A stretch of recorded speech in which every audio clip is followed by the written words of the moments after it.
மின்னலுக்கு phone ஏதாவது வெடிச்சிருச்சு அது இதுன்னு சரிங்களா? என்ன அதிசயமாக பேசுது?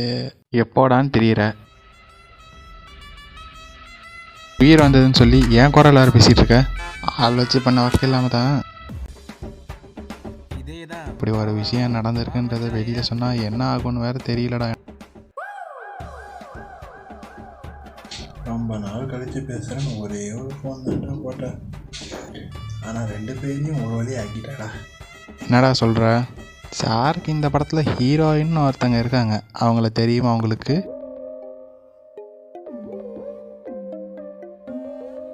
நான்லாம் உனக்கு முக்கியமே இல்லாமல் ஆயிட்டேன்ல. என்னை பார்க்கணுன்னு கூட தோணலையா உனக்கு? நாங்கள் உன்னை பார்க்காம சிவனே நாங்கள் பாட்டு போயிட்டு ஊர் மேய்ஞ்சிட்டு இருக்கிறோம், அப்படி தானே? என் செல்லம் இல்லை. ஃபோன் கொஞ்சம் பிரச்சனை ஆகிடுச்சு, ஆனால் ஆகலை. இல்லைன்னா நான் அவங்ககிட்ட பேச மாட்டேன். உன்னோட எனக்கு என்ன முக்கியமாக இருக்க போகுது? என்ன அவார்டா கொடுக்குறாங்க? என்னடா நக்கலை? பரவாயில்லையே, உனக்கு அவ்வளோலாம் அறிவு இருக்குதா? நீ சொல்லலைனாலும் நான் ஆனாலகம் தான்டா. ஐயா மூஞ்ச பாரு. இப்போ கூட கண்ணை காமிச்சேன்னு வச்சுக்க, எத்தனை பொண்ணுங்க தெரியுமா வரும்? சார் நீங்களா? தப்பு இல்லாத சேனல் வச்சாச்சு, நம்ம கோடிக்கணக்கில் சம்பாதிச்சு ஓஹோன்னு போக போகிறோம். பார்த்துக்கிட்டே இன்னும் அக்காவை கழட்டிட்டு இன்னொரு பொண்ணு கூட போயிருங்க, இதோ உங்களுக்காக. சரி இல்லாமல் போயிட்டேன் அந்த மாதிரிலாம் சொல்கிறாங்க.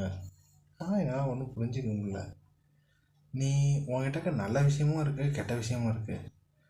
உன்னை யூஸ் பண்ணுற விதத்தை நான் தப்பாக யூஸ் பண்ணிட்டேனா?